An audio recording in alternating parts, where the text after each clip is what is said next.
नमस्कार। मेरे इस नॉलेज वर्ल्ड यूट्यूब चैनल पर एक बार पुनः आप लोगों का स्वागत है। आज हम लोग यूरोप के इतिहास बीए पार्ट 1 फर्स्ट सेमेस्टर के अंतर्गत फर्स्ट पेपर में यूरोपीय राज्य व्यवस्था के विषय में चर्चा करेंगे कि कैसे यूरोप में राष्ट्रीय राजतंत्रों का उदय हुआ और इसी के अंतर्गत 4 प्रमुख राज्य स्पेन, फ्रांस, इंग्लैंड और रूस पर इसका क्या प्रभाव पड़ा, इसके बारे में संक्षिप्त रूप से आज हम लोग चर्चा करेंगे। तो चलिए प्रारंभ करते हैं यूरोप राज्य व्यवस्था। यूरोप के इतिहास में 16वीं शताब्दी के प्रारंभ में नए प्रकार के राजनीतिक राज्यों का अस्तित्व सामने आया, जिसकी प्रकृति ऑटोमन साम्राज्य एवं पवित्र रोमन साम्राज्य की प्रकृति से भिन्न थी। 16वीं शताब्दी के प्रारंभ में यूरोप की राजनीतिक व्यवस्था या राज्य व्यवस्था में जो परिवर्तन हुआ, उसमें सबसे प्रमुख परिवर्तन था राष्ट्रीय राज्यों का उदय। ये राष्ट्रीय राज्यों के उदय के क्या कारण थे, क्यों राष्ट्रीय राज्यों का उदय हुआ, इसको हम लोग निम्नलिखित रूप में देख सकते हैं। इसमें जो सबसे पहला कारण था वह था सामंतवाद का पतन। मध्ययुगीन यूरोप की जो प्रमुख विशेषता थी वह थी सामंतवादी व्यवस्था। सामंतों ने धीरे धीरे अपनी शक्ति में वृद्धि की और छोटे छोटे राज्यों पे शासन करना प्रारंभ किया। सामंतों का प्रभाव इतना अधिक बढ़ गया था कि वो जनता का या विशेषकर किसानों का शोषण खुले रूप से करने लगे थे।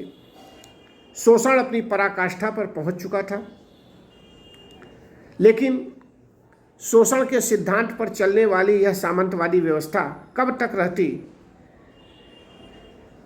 परिणाम स्वरूप शोषित वर्ग के सिर उठाते ही सामंतवाद का पतन हुआ, जिसके कारण यूरोप में सामंतवादी व्यवस्था समाप्त हुई और निरंकुश राजतंत्रों की स्थापना का मार्ग प्रशस्त हुआ। एक जो अन्य कारण था वह था मध्यम वर्ग का उदय। सामंती व्यवस्था के पतन और मध्यम वर्ग के उदय की दृष्टि से यह भी एक महत्वपूर्ण व्यवस्था सिद्ध हुई। 16वीं शताब्दी के प्रारंभ में मध्यम वर्ग की सामाजिक एवं आर्थिक स्थिति अत्यंत मजबूत हो चुकी थी। मध्यम वर्ग ने अपने व्यापार एवं वाणिज्य के विकास से राजतंत्र का समर्थन किया। मैकियावेली द्वारा रचित प्रिंस नामक ग्रंथ ने राजा के दैवी अधिकारों के सिद्धांत को मान्यता दी और यूरोप ने राजतंत्र की स्थापना के महत्व को स्वीकार किया। जो एक अन्य कारण था वह था नवीन आविष्कार। पुनर्जागरण काल में हो रहे आविष्कारों ने राजतंत्रों के उत्थान में विशेष योगदान दिया, जैसे बारूद का आविष्कार, तोपों का प्रयोग, युद्ध काल में परिवर्तन, नए नए उपनिवेशों की खोज, छापे खाने के आविष्कार इस दृष्टि से अत्यंत कारगर सिद्ध हुए। राष्ट्रीय राजतंत्रों के उदय का एक प्रमुख कारण पोपशाही का पतन था। मध्यकाल के अंत तक चर्च में अनेक दोष उत्पन्न हो गए थे। पोप, जिसकी आज्ञा धार्मिक क्षेत्र में सर्वोपरि होती थी, स्वयं को ईश्वर का प्रतिनिधि समझने लगा था। पोप ने धार्मिक क्षेत्र के अतिरिक्त राजनीतिक क्षेत्र में भी हस्तक्षेप करना प्रारंभ कर दिया था। किंतु आधुनिक युग के आगमन एवं पुनर्जागरण के कारण यूरोप की जनता अब तर्कवादी हो चुकी थी। उसने पोप की भ्रष्टाचार एवं विलासिता का विरोध किया और परिणाम स्वरूप धर्म सुधार आंदोलन के कारण चर्च राज्य के अधीन हो गया। इससे राजा के सम्मान एवं पद की प्रतिष्ठा में वृद्धि हुई। गिरजाघरों का प्रशासन अब राजा के अधिकार में आ गया। इस प्रकार राजतंत्रों की शक्ति के विकास में पोपशाही का पतन एक महत्वपूर्ण कारक सिद्ध हुआ। शक्तिशाली राज्यों के उदय के बाद यूरोप में प्रमुख रूप से कई राज्य शक्तिशाली राजतंत्रों की स्थापना के मार्ग में लगे रहे। इन राज्यों में प्रमुख रूप से स्पेन, फ्रांस, इंग्लैंड, पुर्तगाल, स्कॉटलैंड इत्यादि प्रमुख थे। इन राज्यों में प्रमुख रूप से हम स्पेन, फ्रांस, इंग्लैंड एवं रूस के बारे में चर्चा करेंगे। तो सबसे पहले आइए शुरू करते हैं स्पेन के संदर्भ में। 15वीं शताब्दी से पूर्व में स्पेन में राजनीतिक एकता नहीं थी। 8वीं शताब्दी में उत्तरी अफ्रीका में रहने वाले मूल मुसलमानों ने स्पेन पर अधिकार कर लिया था और वहाँ के जो मूल निवासी ईसाई थे वे पहाड़ों में शरण लेने के लिए विवश हो गए थे। किंतु कालांतर में धीरे धीरे ईसाइयों ने 15वीं शताब्दी तक ग्रेनाडा को छोड़कर स्पेन के शेष भागों पर अपना अधिकार कर लिया। 15वीं शताब्दी के अंत तक स्पेन मुख्यतः दो प्रमुख राज्यों अरागान एवं कैस्टील में विभक्त था। 1479 में अरागान के राजकुमार फर्डिनेंड के साथ कैस्टील की राजकुमारी इसाबेला का विवाह हुआ और इस विवाह के परिणाम स्वरूप स्पेन का राजनीतिक एकीकरण हो गया। 1492 में एकीकृत स्पेन की सेना ने मूरों को परास्त कर ग्रेनाडा पर भी अधिकार कर लिया। 1512 में स्पेन ने फ्रांस को परास्त कर नावारे पर भी अधिकार कर लिया। इस प्रकार स्पेन का एकीकरण संभव हो सका और इसका सबसे बड़ा कारण फर्डिनेंड एवं इजाबेला का विवाह ही था, जिसके परिणाम स्वरूप स्पेन यूरोप की राजनीति में एक महत्वपूर्ण स्थान को प्राप्त कर सका। अब हम फ्रांस के ऊपर चर्चा करते हैं। फ्रांस यूरोप का ऐसा प्रथम देश था जिसमें सबसे पहले राजनीतिक एकता स्थापित हुई थी। फ्रांस में 13वीं शताब्दी में ही सामंतों का दमन कर राष्ट्रीय सरकार की स्थापना की जा चुकी थी। फ्रांस का दुर्भाग्य था कि उसके कुछ समय पश्चात ही फ्रांस और इंग्लैंड में 100 वर्षीय युद्ध प्रारंभ हो गया, जिसका फ्रांस की शक्ति पर गंभीर प्रभाव हुआ। परंतु इस युद्ध के अंत में फ्रांस को सफलता मिली और उसकी स्थिति में पर्याप्त सुधार हुआ, जिसके कारण राजा के अधिकारों में भी वृद्धि हुई। फ्रांस के राजा ने अपने अधिकारों में हुई इस वृद्धि से लाभान्वित होकर भूमि कर लगाया और अपार धन लगाकर राज्य और अपनी खुद की शक्ति में वृद्धि की। राजा की शक्ति को बढ़ाने के लिए लुई 11वें 1461 से 1483 ने बहुत कार्य किया। उसने अनेक सामंतों की शक्ति को कुचला तथा सामंतों को अपने नियंत्रण में रखकर राजतंत्र को सशक्त बनाया। लुई 11वें के प्रयत्नों से राज्य में राजा का सम्मान बढ़ा, वह राजतंत्र मजबूत हुआ। लुई 11वें के उत्तराधिकारी चार्ल्स अष्टम ने साम्राज्यवादी विस्तार की नीति को अपनाया और उसकी इस नीति से यूरोपीय राजनीति में एक नए युग का प्रारंभ हुआ।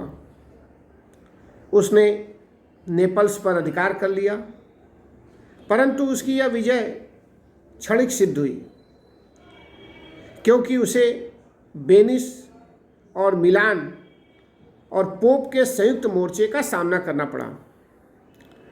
1496 में चार्ल्स अष्टम को नेपल्स खाली करना पड़ा, परंतु इस घटना ने स्पेन एवं फ्रांस के मध्य दीर्घकालीन युद्धों की परिपाटी का श्री गणेश कर दिया। चार्ल्स अष्टम के उत्तराधिकारी लुई 12वें ने भी इटली पर अधिकार करने का प्रयास किया, किंतु स्पेन के राजा फर्डिनेंड के कारण उसे अपने उद्देश्य में सफलता नहीं मिल सकी। अब हम लोग कुछ चर्चा इंग्लैंड पर भी कर सकते हैं। 1337 से 1453 ईस्वी तक फ्रांस एवं इंग्लैंड के मध्य जो दीर्घकालीन युद्ध हुआ उसे हम इतिहास में शतवर्षीय या 100 वर्षीय युद्ध के नाम से जानते हैं।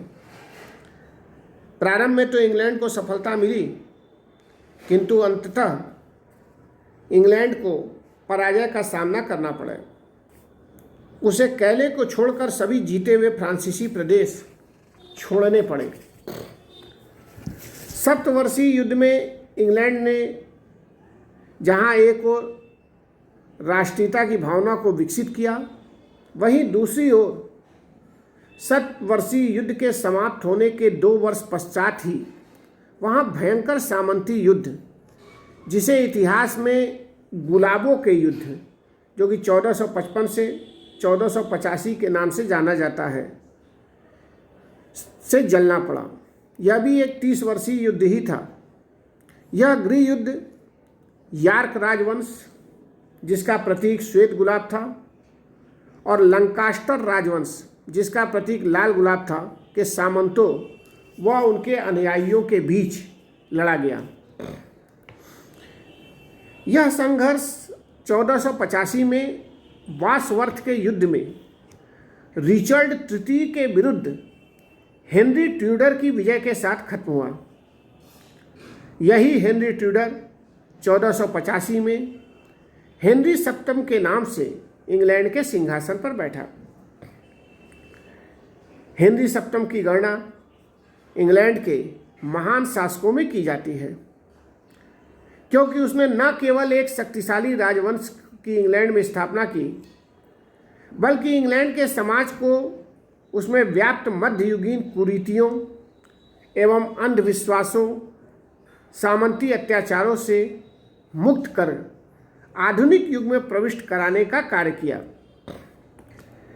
यही कारण है कि हेनरी सप्तम के शासनकाल को इंग्लैंड के इतिहास में बीजारोपण एवं सुधारों का समय कहा जाता है। हेनरी सप्तम ने एलिजाबेथ से विवाह करके गुलाब के फूलों के युद्ध को सदैव के लिए समाप्त कर इंग्लैंड में शांति स्थापित की। हेनरी सप्तम द्वारा इंग्लैंड में शक्तिशाली राजतंत्र, जिसे नवीन राजतंत्र कहा जाता है, की स्थापना की। यह निसंदेह हेनरी सप्तम की कार्यकुशलता एवं योग्यता को प्रमाणित करता है। आधुनिक युग के प्रारंभ के साथ ही इंग्लैंड की राजनीतिक, सामाजिक तथा धार्मिक परिस्थितियों में महान परिवर्तन हुआ। हेनरी ट्यूडर के सिंहासन पर आरूढ़ होने से पूर्व देश में अशांति एवं जो कुव्यवस्था प्राप्त थी, मध्य युग में व्यक्ति का कोई महत्व नहीं था। सामंतशाही के कारण सत्ता निर्बल थी, जनता पर अनेक अत्याचार होते थे और राजा किसी भी प्रकार का सुधार करने में स्वयं को असमर्थ पाता था। ऐसी स्थिति में इंग्लैंड की तत्कालीन सामाजिक स्थिति के विषय में बेनिस के एक राजदूत का कथन उल्लेखनीय है। उसने कहा था कि संसार के किसी भी देश में इतने चोर और लुटेरे नहीं हैं जितने इस समय इंग्लैंड में हैं। ऐसी स्थिति में हेनरी सप्तम को इंग्लैंड की गद्दी जब मिली तो उसे अनेक विद्रोहों का सामना करना पड़ा, लेकिन हेनरी ने इन विद्रोहों का कठोरतापूर्वक दमन किया और इंग्लैंड में एक नए साम्राज्य या नवीन राजतंत्र की स्थापना का मार्ग प्रशस्त किया। अब हम लोग कुछ चर्चा रूस पर भी कर सकते हैं। पूर्वी यूरोप में स्थित रूस 15वीं शताब्दी तक अत्यंत प्रगतिशील देश था। इसका सबसे प्रमुख कारण यह था कि वहाँ के आंतरिक सामंतीय संघर्ष एवं विदेशी आक्रमण थे। 16वीं शताब्दी के प्रारंभ में इवान महान ने रूस को एक राष्ट्रीय राज्य के रूप में अग्रसर करने का महत्वपूर्ण कार्य किया। उसने रूस से मुगलों की सत्ता को समाप्त किया, महत्वपूर्ण वैवाहिक संबंध स्थापित किए तथा साम्राज्य विस्तार की नीति को अपनाया। उसने जार की उपाधि धारण की, जो कि रूस के शासक को कहते हैं।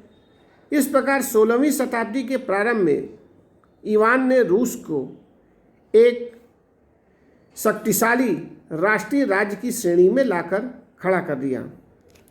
तो इस प्रकार हम देखते हैं कि यूरोप के इतिहास में 16वीं शताब्दी के प्रारंभ में जहां एक ओर नए एवं शक्तिशाली राजतंत्रों का विकास हो रहा था, वहीं दूसरी ओर